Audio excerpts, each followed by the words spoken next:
The fundamental question before us is how do we address the shortfall? The million-dollar question on how the shortfall of South Africa's budget will be covered is yet to be answered. The budget is scheduled to be delivered on Wednesday, but there is still no agreement on increase of value-added tax, personal tax or corporate tax. The ANC's national officials on Sunday received an update from its deployees in government on the state of negotiations with other political formations. We discuss the budget like all South Africans want to know and are interested in the budget.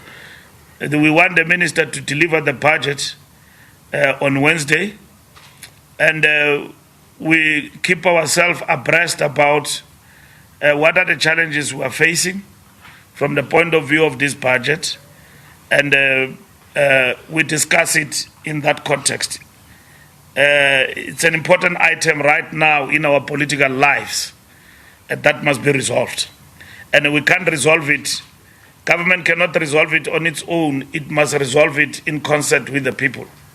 And that's what is important, to take our country forward. We see people protesting and raising issues and all of that. It's nice to protest about anything, but they don't provide solutions. Others say tax the wealthy and corporate tax. It has been happening, and that is it. The fundamental question before us is how do we address the shortfall? And we support the minister and working with everybody at the level of government, and government working with everybody. We're confident that it will produce a budget. The Democratic Alliance is also not moving on its stance against any increases in taxes across the board, especially corporate tax. The Democratic Alliance made it very clear that we will not support any increase in taxes, whether it's VAT, personal income tax or company or corporate tax. South Africa does not have an income problem. We've got an expenditure problem, and we need to look at places where we can cut our cost and lower our debt. The Commissioner of SARS, Mr. Edward Kieswetter, made it clear that if SARS receives an additional 2 billion rand, it will enable them to up their efficiency from 63 to 67%.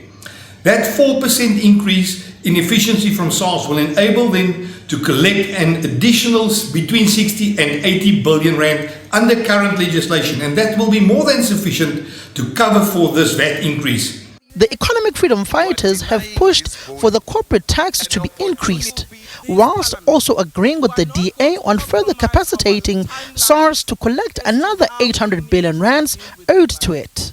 SS has long stated that various options can be explored to generate revenue, and these include the increase in corporate tax, an introduction of wealth tax, and capacitation of SARS revenue collection in order to curb tax avoidance, illicit financial flows which rob the country of its much-needed revenue. The proposal by SARS Commissioner, which suggests an increase in revenue collection capacity by SARS, would yield 800 billion more in revenue generation, which is much more feasible than this measly 58 billion rand that can be generated through an increase of VAT by 2 percentage points. The intervention of VAT increase is unfair on the poor, who are already suffering, and the EFF remains completely opposed to that as an option. We must not be ruled by fear of deterring foreign direct investment, which will lead to corporate entities and the wealthy not making meaningful contributions to our economy. Let us tax the rich, not the poor.